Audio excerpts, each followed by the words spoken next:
السلام علیکم ورحمۃ اللہ وبرکاتہ۔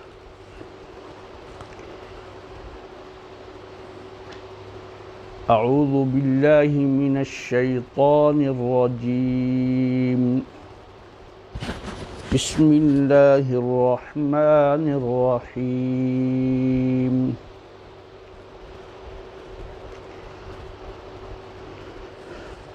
وَإِذْ وَاعَدْنَا مُوسَىٰ 40 لَيْلَةً ثُمَّ اتَّخَذْتُمُ الْعِجْلَ مِن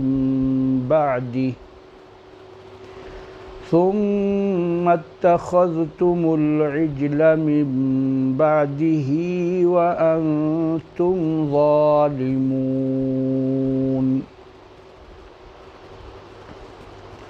ثم عفونا عنكم من بعد ذلك لعلكم تشكرون۔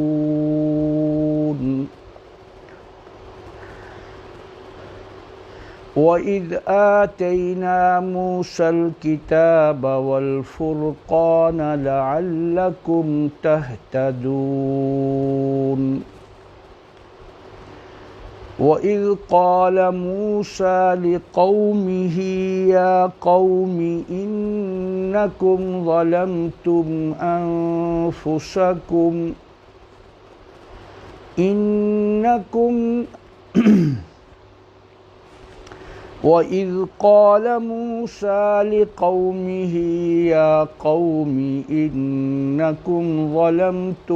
أَنفُسَكُمْ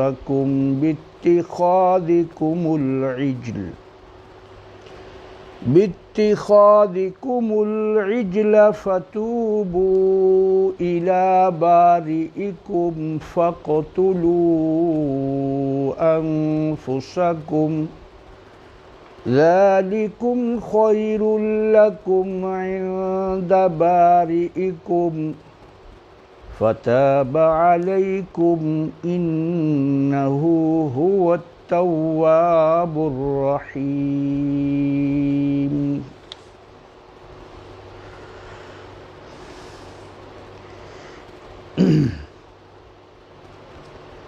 یہ سورۃ البقرہ آیت نمبر 51 ہے،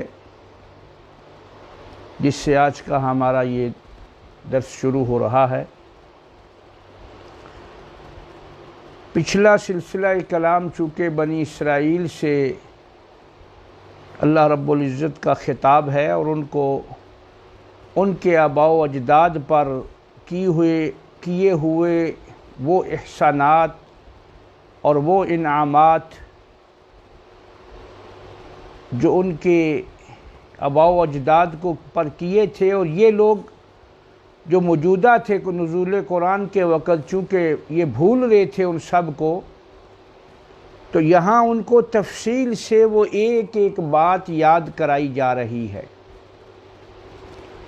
چونکہ یہ بنی اسرائیل انبیاء کرام کی اولاد میں سے ہیں، یعقوب علیہ السلام کی اولاد سے ہے، اور بے شمار پیغمبر ان بنی اسرائیل میں آئے اور بہت ساری نعمتیں اللہ تعالیٰ نے ان کو عطا فرمائیں، تو یہاں ان انعامات کا بالتفصیل ذکر ہو رہا ہے۔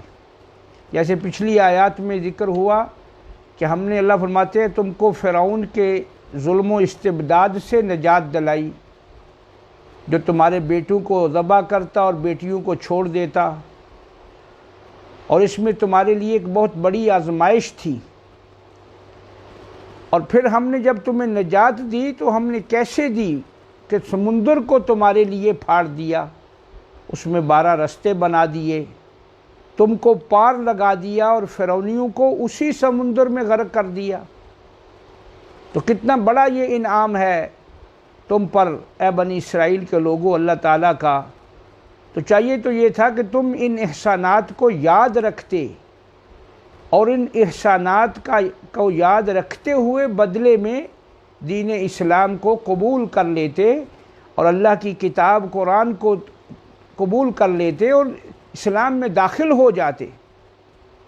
چاہیے تو یہ تھا، لیکن تم اتنے انعامات الہیہ کے باوجود چونکہ یہ دین اسلام بھی تو اللہ تعالیٰ نے ہی بھیجا ہے، نبی صلی اللہ علیہ وسلم کو بھی تو مبعوث اللہ نے ہی فرمایا ہے، تو اسی اللہ کے احسانات کو فرمایا یاد کر کے اس دین کو قبول کر لو۔ چنانچہ یہ تفصیل سے چل رہا ہے یہ سلسلہ، تو آج بھی اسی میں انہی انعامات میں سے ایک انعام ہے۔ فرمایا وَإِذْ وَعَدْنَا مُوسَىٰ، جب ہم نے موسیٰ سے وعدہ کیا،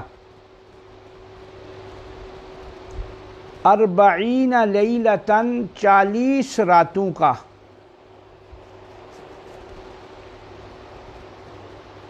وَإِذْ وَعَدْنَا، اور جب ہم نے وعدہ لیا یا وعدہ کیا موسیٰ سے 40 لیلۃً 40 راتوں کا، ثُمَّ اتَّخَذْتُمُ الْعِجْلَ مِن بَعْدِهِ، تو تم نے پکڑ لیا بچھڑے کو، ثُمَّ اتَّخَذْتُمُ الْعِجْلَ، پھر تم نے پکڑ لیا، بنا لیا بچھڑے کو معبود۔ لفظی ترجمے میں معبود نہیں ہے لیکن مقصود وہی ہے، پھر تم نے پکڑ لیا، بنا لیا، ثم اتخذتم، تم نے بنا لیا، پکڑ لیا بچھڑے کو، من بعدہ، اس کے بعد، یعنی موسیٰ علیہ السلام کے بعد بچھڑے کو تم نے معبود بنا لیا یا پکڑ لیا، وَأَنْتُمْ ظَالِمُونَ، اور تم انتہائی ظلم کرنے والے لوگ تھے۔ تم نے اللہ معبود کی جگہ پہ بچھڑے معبود کو رکھ دیا، تو یہی ظلم ہے۔ وَأَنْتُمْ ظَالِمُونَ، اور تم ظلم کرنے والے تھے یہ عمل کر کے۔ تو ہوا یہ کہ جب بنی اسرائیل مصر سے نکل گئے تو انہوں نے مطالبہ کیا موسیٰ علیہ السلام سے کہ اب کوئی کتاب ہو، کوئی شریعت ہو، اللہ تعالیٰ کے حکم ہوں، ہم اس کو مانیں، ہم اس پہ چلیں گے۔ اب تو دین ہونا چاہیے۔ اس سے پہلے تو بنی اسرائیل کو کوئی حکم یا کوئی کتاب ابھی نہیں آئی تھی، تو اللہ تعالیٰ نے موسیٰ علیہ السلام کو حکم دیا کہ آپ کوہ طور پر آ جائیے، اور 30 دن وہاں پہلے ان کو رکنے کا کہا۔ آگے سورہ اعراف میں یہ واقعہ آئے گا۔ تو 30 دن رکنے کے بعد 30 روزے رکھے موسیٰ علیہ السلام نے، اور 30 دن کے بعد پھر آگے اللہ تعالیٰ نے 10 دن بڑھا دیے، 40 دن جو ہے وہ وہاں موسیٰ علیہ السلام نے روزے رکھے، اور اصل روزے 30 ہی تھے۔ تو چونکہ جو روزے دار کے منہ کی جو خوشبو ہے وہ اللہ تعالیٰ کو بہت پسند ہے، جیسے وہ حدیث میں آتا ہے نا کہ روزے دار کے منہ کی جو خوشبو ہے روزہ رکھنے کی وجہ سے جو معدہ خالی رہ کر پیدا ہوتی ہے، وہ اللہ تعالیٰ کے ہاں کستوری سے زیادہ، مسک سے زیادہ پسندیدہ ہے۔ تو موسیٰ علیہ السلام نے 30 روزے رکھے، اور 30 روزے کے بعد وہ مسواک کر لی۔ تو اللہ تعالیٰ نے پھر 10 دن اور ان کو کہا کہ روزے رکھیے، تاکہ وہی آپ کا روزوں والا سلسلہ جو ہے دوبارہ منہ میں وہ پیدا ہو، اور پھر تو آپ کو کتاب دی جائے گی۔ تو جب موسیٰ علیہ السلام وہاں یہ وقت گزار رہے تھے روزوں کا کتاب لینے کے لیے، اس کے پیچھے بنی اسرائیل نے، ان میں سے ایک آدمی اٹھا، اس نے سونا جمع کر کے اس کو پگھلا کر اس کو ایک بچھڑے کی شکل بنا دی، اور وہ اس طرز پہ اس نے بنایا کہ جب اس پر میں سے ہوا گزرتی تو بچھڑے کی آواز آتی۔ ایسا ہو سکتا ہے جب اس سے ایسی چیزیں اس نے اس طرز پہ اس کا وہ سوراخ وغیرہ تیار کیے کہ بچھڑے کے بولنے کی آواز آتی۔ اب لوگ بیچارے جاہل ہوتے ہیں، اس نے کہا موسیٰ علیہ السلام کہاں چلا گیا معبود کو ڈھونڈنے، چلو جب تک وہ نہیں ہے تو اسی سے گزارا کرو۔ تو نعوذ باللہ اس نے قوم کو، کافی لوگوں کو اپنا ہم نوا بنا کر اس پر لگا لیا۔ اب وہ کیسا معبود تھا ان کا؟ حضرت ہارون علیہ السلام نے منع کیا لیکن وہ نہیں رکے، اس کو پوجا بہرحال انہوں نے۔ تو یہاں وہی اشارہ دیا جا رہا ہے کہ موسیٰ علیہ السلام کے بعد جو ہم نے موسیٰ علیہ السلام سے 40 دن کا وعدہ لیا، تم نے پیچھے بچھڑے کو پوجنا شروع کر دیا۔ یہ ثم اتخذتم العجل من بعدہ، اس کا یہی معنی ہے کہ تم نے موسیٰ علیہ السلام کے بعد بچھڑے کو بنا لیا، معبود بنا لیا۔ وَأَنْتُمْ ظَالِمُونَ، اور تم انتہائی ناانصاف لوگ تھے، تم انتہائی ظلم کرنے والے لوگ تھے، ظالم تھے کہ اللہ معبود کی جگہ پہ بچھڑے معبود کو رکھ دیا۔ یہ کیسا، اس سے بڑا ظلم اور کیا ہوگا؟ لیکن اللہ فرماتے ہیں ثم عفونا عنکم، پھر ہم نے تم سے درگزر کیا۔ بچھڑے کو معبود بنانے کے بعد ہم نے تم سے، ثم عفونا، پھر ہم نے تم سے درگزر کر دیا، من بعد ذالک، اس کے بعد بھی، یعنی تمہارا اتنا بڑا جرم تھا لیکن ہم نے وقتی طور پہ اس سے درگزر فرما دیا۔ کیوں؟ اس لیے لعلکم تشکرون، تاکہ تم اللہ کی نعمتوں کا اعتراف کرنے والے بن جاؤ، تاکہ تم اللہ تعالیٰ کے شکر گزار بن جاؤ۔ لعلکم تشکرون، تاکہ تم شکر گزار بن جاؤ، شکر کرنے والے بن جاؤ۔ اور شکر کا معنی ہوتا ہے اعتراف بالنعمہ، یہ اعتراف کرنا کہ مجھے جو کچھ ملا ہے، جو کچھ میرے پاس ہے، جو کچھ مجھے عطا ہوا ہے، یہ سب میرے اللہ کی مہربانی ہے اور اسی کی عطا ہے۔ یہ نعمت کا اعتراف سب سے پہلے شکر کی ابتدا اس سے ہوتی ہے۔ تو فرمایا یہ ہم نے تم سے درگزر فرمایا، ثم عفونا عنکم، ہم نے درگزر کر دیا، وقتی طور پر تھا بہرحال یہ درگزر، آگے سزا آ رہی ہے۔ ثم عفونا عنکم من بعد ذلک لعلکم تشکرون، تاکہ تم شکر گزار ہو جاؤ، تاکہ اللہ کی نعمتوں کا، اللہ تعالیٰ کے احسانات کو ماننے کا تمہارے دلوں میں اعتراف پیدا ہو جائے۔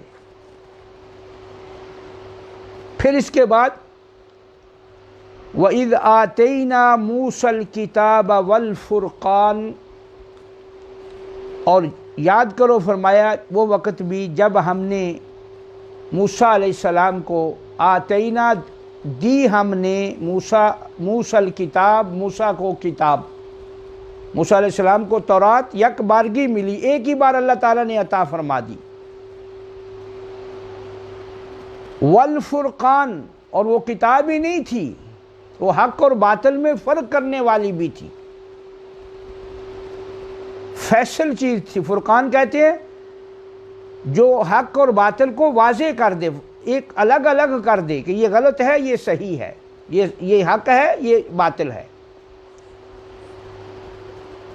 یہ دونوں صفتیں کتاب کی ہیں، یعنی ایک صفت خود وہ کتاب ہے، کتاب، اور یہ آگے اس کی صفت ہے والفرقان۔ وَإِذْ آتَيْنَا مُوسَى الْكِتَابَ، اور جب ہم نے دی موسیٰ کو کتاب، والفرقان، اور فرقان جو حق اور باطل میں فرق کرنے والی تھی، لَعَلَّكُمْ تَهْتَدُونَ، تاکہ تم ہدایت پانے والے ہو جاؤ۔ یعنی کتاب دینے کا مقصد کیا تھا کہ تم راہ راست پہ آ جاؤ، سیدھا راستہ اور ہدایت کو تم انتخاب کر لو۔ اللہ کی ہدایت کو، اللہ کے راستے پر جو چلنے کا نام ہے، اسے ہدایت کہتے ہیں۔ اور فرقان سے مراد یہاں معجزات بھی ہو سکتے ہیں جو موسیٰ علیہ السلام کے ساتھ دوسرے تھے، جیسے ان کا ہاتھ کا چمکنا اور لاٹھی کا سانپ بن جانا، یہ بھی معجزات تھے۔ یہ بھی فرقان ہو سکتے ہیں کہ ہم نے موسیٰ کو کتاب دی اور ایک کچھ چیزیں حق اور باطل میں ساتھ فرق کرنے والے وہ معجزات بھی تھے، اس کی تائید کی۔ لیکن زیادہ مراد بہتر یہ قرآن کتاب کے بارے میں ہے فرمایا اس لیے ہم نے کیا لعلکم تہتدون، تاکہ تم ہدایت پا جاؤ۔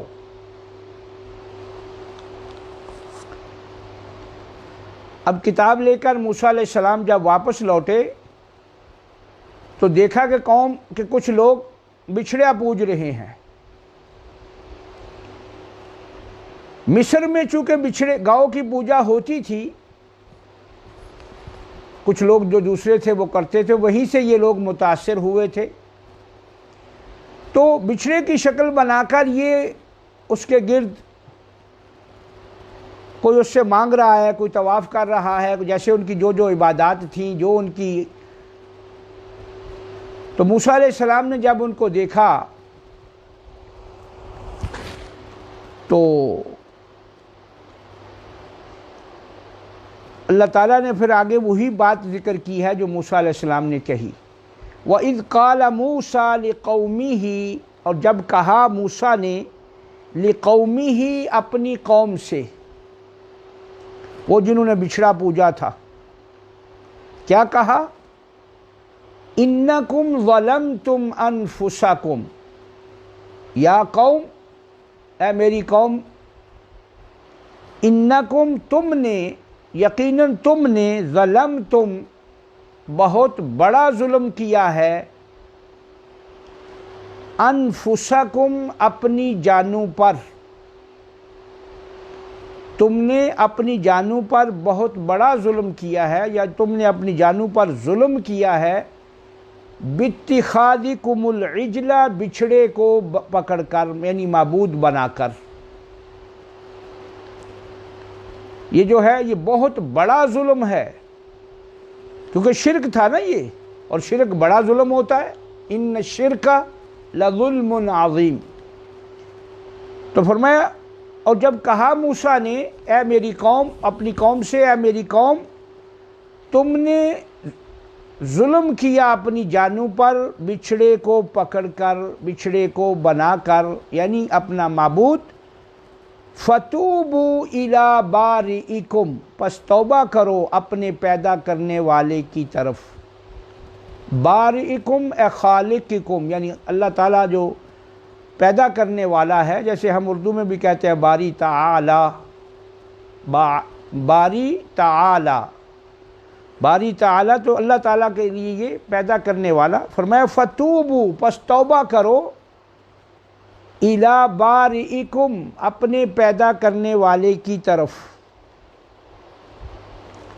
اور اس کا طریقہ کیا ہوگا؟ فَاقْتُلُوا أَنفُسَكُمْ، پس قتل کرو اپنی جانوں کو، اپنے آپ کو۔ فَاقْتُلُوا أَنفُسَكُمْ، توبہ کا طریقہ یہ ہوگا کہ پس قتل کرو اپنے آپ کو، ذَلِكُمْ خَيْرٌ لَكُمْ، یہ تمہارے لیے بہتر ہے، عند بارئکم، تمہارے رب کے پاس، تمہارے پیدا کرنے والے کے ہاں، یعنی تمہاری توبہ کا یہ طریقہ تمہارے پیدا کرنے والے کے ہاں، یہ تمہارے لیے اس گناہ سے پاک ہونے کے لیے بہتر ہے کہ تم اپنے آپ کو قتل کرو۔ لفظی ترجمہ فَاقْتُلُوا أَنفُسَكُمْ، اپنی جانوں کو قتل کرو، لیکن وہ خود جان کو قتل کرنا نہیں تھا، جیسے آگے آئے گا سورہ اعراف میں، اس کی تشریح میں اللہ تعالیٰ نے کچھ مفسرین اس طرف گئے ہیں کہ جنہوں نے بچھڑا پوجا تھا ان کی توبہ کے لیے یہ شرط رکھی گئی کہ ان پر بادل کا اندھیرا کر دیا جائے گا اور وہ ایک دوسرے کو کاٹے، ایک دوسرے کو قتل کریں، اور جب اللہ تعالیٰ کی طرف سے وہ حکم آئے گا پھر چھوڑ دیا جائے گا، ورنہ اس وقت تک وہ ایک دوسرے کو کاٹتے رہیں۔ یہی ایک جو ہے ترجمہ زیادہ بہتر ہے، یعنی تشریح میں۔ اور ایک یہ بھی ہے کہ جنہوں نے نہیں پوجا تھا ان کو کہا گیا کہ ان کو قتل کرو، لیکن بہتر وہی پہلے والی تفسیر ہے، فَاقْتُلُوا أَنفُسَكُمْ، ان کو آپس میں اللہ تعالیٰ نے آپس میں ایک دوسرے کو قتل کرنے کا جو ہے وہ حکم دیا۔ دیکھیے توبہ یہ بنی اسرائیل ہیں، موسیٰ کلیم اللہ ہیں، جن کے بڑی شان بڑا مقام ہے اللہ تعالیٰ کے ہاں، لیکن ان کی قوم کا یہ شرک کا جرم کیسے دھویا جا رہا ہے۔ اس جرم کو جو انہوں نے کیا، اب وہ توبہ کرنا چاہتے تھے، توبہ کی طرف مائل ہو گئے۔ جب موسیٰ علیہ السلام نے آ کر ان کو سمجھایا کہ یہ تم نے کیا کیا، کیا یہ بچھڑا بھی معبود ہو سکتا ہے، کچھ دے سکتا ہے؟ جس کی جو بولتا نہیں، سنتا نہیں، کلام نہیں کرتا، یہ کیا تمہیں دے گا؟ تو وہ توبہ پر مائل ہو گئے۔ اب جب توبہ پہ مائل ہوئے تو اللہ تعالیٰ نے یہ شرط رکھی کہ فَقْتُلُوا أَنفُسَكُمْ، ایک اپنی جانوں کو قتل کرو۔ ان پر بادل کا سایہ کر دیا گیا، اندھیرا یعنی بادل کا، اور جنہوں نے پوجا تھا ان کو بولا ایک دوسرے کو کاٹو۔ اور جب تک تمہیں حکم نہ آئے، موسیٰ علیہ السلام پر اللہ کی وحی نہ آئے کہ اب بس کرو، تب تک ایک دوسرے کو قتل کرتے رہو۔ تو بہت سارے لوگ جو ہیں وہ اس میں قتل کیے گئے، اور موسیٰ علیہ السلام ادھر اللہ سے دعا مانگتے رہے، یا اللہ معاف فرما دے، یا اللہ معاف فرما دے، یہاں تک کہ پھر اللہ تعالیٰ نے وہ معافی کا حکم جاری فرمایا، اور جنہوں نے جو قتل ہوئے ان کو بھی معاف فرما دیا، ان کو شہادت کا درجہ دے دیا، اور جنہوں نے قتل کیا ان کو بھی اس جرم میں اللہ نے معاف فرما دیا۔ لیکن یہ کتنی، یعنی اس ظلم کو دھونے کے لیے، ختم کرنے کے لیے، توبہ اس کی قبول کرنے کے لیے کتنی بڑی ان کے اوپر یہ ذمہ داری ڈالے گی، قتل کرنا۔ اور اس کے مقابلے میں جو ہمارے نبی کریم صلی اللہ علیہ وسلم کی یہ شریعت ہے، اس میں کتنا بڑا کوئی شرک کر کے آئے، کسی کو رب بنا کے پوجتا رہے، معبود بنا کر پوجتا رہے، کتنا عرصہ اس کا گزر جائے، آخر وہ توبہ کرنا چاہے تو اس کے لیے اتنا ہی کافی ہے کہ وہ اس فعل بد سے توبہ کر لے، اور سچی توبہ کر لے، اور آئندہ کے لیے وہ نہ کرنے کا عزم کر کے توبہ کرے تو اللہ اس کی توبہ قبول کر لیتے ہیں۔ کتنا فرق ہے ہماری شریعت کی میں آسانی کا اور اس زمانے کی شریعت کا۔ اور یہ اللہ تعالیٰ کی کمال رحمت ہے اس امت پر، کیونکہ یہ آخری امت تھی، اللہ نے ایسی توبہ کے لیے کوئی شرط نہیں رکھی، بس آ جائے، چھوڑ دے، گناہ چھوڑ دے اور آ جائے۔ جو اللہ کی طرف آتا ہے اس کی توبہ قبول کر لی جاتی ہے، شرط یہ ہے کہ وہ سچے دل سے آئے۔ تو بہرحال فرمایا موسیٰ، اور جب کہا موسیٰ نے اپنی قوم سے، یا قومی، اے قوم، انکم ظلمتم انفسکم، تم نے بہت بڑی ناانصافی کی، ظلم کیا اپنی جانوں پر، بچھڑے کو معبود بنا کر، پکڑ کر، فتوبوا الی بارئکم، پس توبہ کرو اپنے پیدا کرنے والے کی طرف۔ اور وہ کیسے؟ فقتلوا انفسکم، قتل کرو اپنے آپ کو۔ گویا جب قتل کے لیے اپنے آپ کو اس لیے کہا کہ جب دوسرے نے قتل کرنا ہے تو یہ قتل ہونے کے لیے تیار ہو گیا نا، یہ اس کو قتل کرے گا، یہ وہ اس کو کرے گا، تو اس لیے انفسکم فرمایا۔ فقتلوا انفسکم ذالکم خیر لکم عند بارئکم، یہ بہتر ہے تمہارے لیے تمہارے پیدا کرنے والے کے نزدیک۔ فتاب علیکم، پھر اللہ تعالیٰ نے وہ توبہ قبول فرمائی، ان دونوں کی توبہ قبول فرما لی، جو قتل ہوئے وہ بھی اور جن کی قتل جو کرنے والے تھے وہ بھی، کیونکہ سچے دل سے انہوں نے رجوع کر لیا، اور اللہ کی طرف جو رجوع کرتا ہے اللہ اس کی توبہ قبول کرتا ہے۔ تو فرمایا فتاب علیکم، پس اس نے تمہاری توبہ قبول فرمائی، تم پر مہربانی فرمائی، انہ هو التواب الرحیم، اور یقیناً وہ اللہ تو بہت زیادہ، انتہائی زیادہ تواب ہے، جو توبہ کر کے آتا ہے اس کی توبہ قبول کر لیتا ہے۔ تو تواب کا معنی یہ مبالغے کا صیغہ ہے کہ اللہ تعالیٰ کی تو شان ہی یہ ہے کہ وہ بندوں کی غلطیوں کو معاف کر دیتا ہے اور توبہ جو ہے وہ قبول کر لیتا ہے۔ تو فرمایا پھر اللہ نے تمہاری توبہ کو قبول فرما لیا، اور وہ بے شک وہ اللہ توبہ کو قبول کرنے والا ہے۔